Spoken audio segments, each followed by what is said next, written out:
Anthony Morel est là. Bonjour Anthony. Bonjour Jean-Jacques. Alors, le grand débat pose un défi technologique de taille. Comment analyser, synthétiser des centaines de milliers de contributions des Français? Nous, on en a eu 25 000.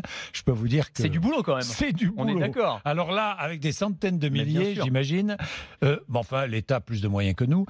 Premier enjeu, numériser toutes ces notes, souvent écrites à la main en un temps record. Bah oui, parce que vous avez à la fois les centaines de milliers de contributions sur le site officiel du grand débat, mais vous avez aussi les comptes rendus de réunions publiques locales, et puis vous avez les fameux cahiers de doléances qui sont dans les mairies et qu'on remplit à la main. On va pas s'amuser évidemment à déchiffrer les pattes de mouche des uns et des autres, et donc là, le gouvernement a lancé un appel d'offres. Il cherche des entreprises capables de numériser toutes ces offres, toutes ces contributions, c'est-à-dire des entreprises qui sont équipées de scanners extrêmement perfectionnés, de logiciels de reconnaissance typographique. Alors moi j'ai quelques petites suggestions là. Ce qu'on voit pour ceux qui nous regardent sur RMC Découverte, ça doit être le scanner, je pense, le plus performant du monde. C'est un laboratoire japonais qui l'a mis au point. Il n'y a aucune intervention humaine. Vous avez vu, en fait, vous avez un bras robotique qui tourne les pages automatiquement d'un cahier ou d'un livre, et puis on scanne ça instantanément, plus de 250 pages par minute, sans aucune intervention humaine. Voilà. Donc ça, 250 pages à la minute. 250 pages à la minute, et c'est la machine qui tourne les pages automatiquement. Donc là, vous voyez, ça abat du boulot assez rapidement. Oui, très bien, mais ensuite, pour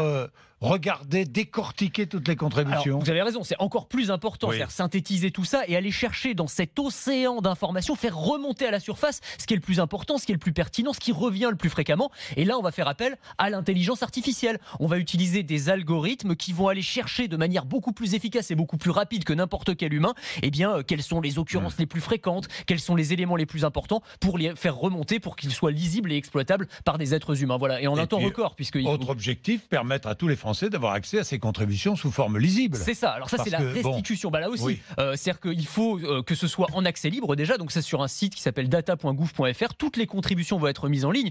Mais là encore, il faut que ce soit compréhensible. Moi, je suis allé faire un tour ce week-end. Là, pour l'instant, c'est des longs fichiers Excel qui sont franchement imbitables. Enfin, on n'y comprend rien. Il faut que ce soit vraiment beaucoup plus mis en forme, beaucoup plus lisible pour tous les Français. Ça va probablement être fait dans les semaines et les mois qui viennent. Voilà. Mais en tout cas, il y a plusieurs défis, grands défis technologiques autour de ce grand débat national. Bon.